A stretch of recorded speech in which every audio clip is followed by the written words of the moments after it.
திரும்பி பார்ப்போம். இல்வாழ்வில் அடியெடுத்து வைத்து பின் நம் குடும்பம் என ஒன்று உருவாகி குழந்தைகள் பிறந்து அவர்களும் வேகமாக வளர்ந்து விட்டார்கள்.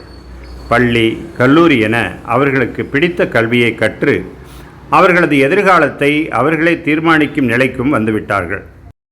நாம் எல்லோரும் கொஞ்சம் கொஞ்சமாக முதுமையை நோக்கி நகர்ந்து கொண்டிருக்கிறோம். வயதுக்கேற்ற சின்ன சின்ன உடல் உபாதைகள் நமக்கு இருந்த போதும் ஆரோக்கியத்தை காத்து கொண்டு நாட்களை நகர்த்தி கொண்டிருக்கிறோம். வாழ்வினை திரும்பி பார்க்கும்போது மலைப்பாக இருக்கிறது.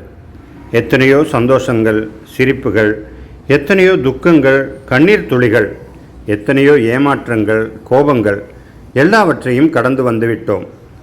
நம் மீது அன்பை பொழிந்த, நாம் அன்பு செலுத்திய நிறைய பேர் இன்று நம்மிடையே இல்லை.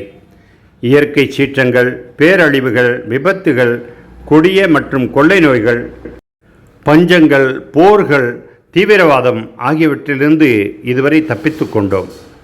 நாம் ஆசையாய் நினைத்த சில விஷயங்களை கைகூடாததாலும், நாம் கொஞ்சமும் நினைத்தே பார்த்திராத சில விஷயங்கள் நடந்தேறியதாலும், மனம், வாக்கு, செயல் என அனைத்திலும் மாற்றங்கள் கண்டோம். பெரியவர்களின் பல ஆசீர்வாதங்கள், சமயங்களில் சில காயப்படுத்திய சொற்கள் இரண்டையும் ஏற்றுக்கொண்டோம்.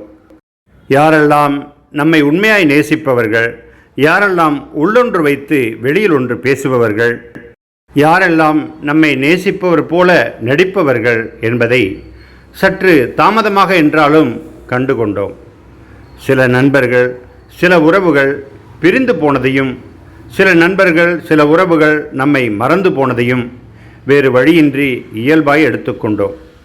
புது புது இடங்களை சுற்றி பார்த்தும், விதவிதமான உணவுகளை ருசித்து பார்த்தும் மகிழ்ந்த தருணங்களை நினைவில் பதிய வைத்து கொண்டோம். வாழ்வின் இக்கட்டான நேரங்களில் ஆத்மார்த்தமான தோழன் அல்லது தோழிகளிடமிருந்து ஆலோசனைகளை பெற்று அதிலிருந்து மீண்டு வந்தோம். வேறு வேறு இடங்களில், வேறு வேறு மனிதர்களுடன், வேறு வேறு சூழ்நிலைகளில் பழகி நிறைய அனுபவங்களை சேகரித்து கொண்டோம். பிறந்த நாள், திருமண நாள், சுப நிகழ்வுகள், விழாக்கள், புது வருடம் போன்ற விசேஷ தினங்கள் மற்றும் பண்டிகை நாட்களில் கூடி மகிழ்ந்தோம். பணம் மட்டுமே வாழ்க்கை இல்லை என அறிந்து கொண்டோம். பணம், பட்டம், பதவி, புகழ், வீடு, தோட்டம், நகை, கார், சொத்து, சுகம், உறவுகள் என எதுவும் நம்முடன் கடைசி வரை வரப்போவதில்லை என புரிந்து கொண்டோம். நிம்மதியை வெளியில் தேடி பயனில்லை, அது நமக்குள்ளே தான் இருக்கிறது என்று தெரிந்து கொண்டோம். எல்லாவற்றையும் மன்னித்து விடவும், சிலவற்றையாவது மறந்து விடவும் கற்றுக்கொண்டோம். எல்லாமும் கடந்து போகும் எனவும், எதுவும் நிரந்தரமில்லை எனவும் புரிந்து கொண்டோம். புத்தகங்களை வாசிப்பதும், இயற்கையை ரசிப்பதும், இனிய இசை கேட்பதும், இறைவனிடம் பிரார்த்திப்பதும் மனதுக்கு ஆறுதலான விஷயங்கள். காலம் எல்லா காயங்களையும் ஆற்றும். எனவே இக்கணத்தில் வாழ்வோம். வாழ்க்கையே திருவிழாதான். நாளும் இயல்பாய் அதனை கொண்டாடுவோம். கடந்த காலத்தை திரும்பி பார்ப்போம். கடவுளிடம் செல்ல இருப்பதை எண்ணி பார்ப்போம். எல்லா புகழும் இறைவன் ஒருவனுக்கே.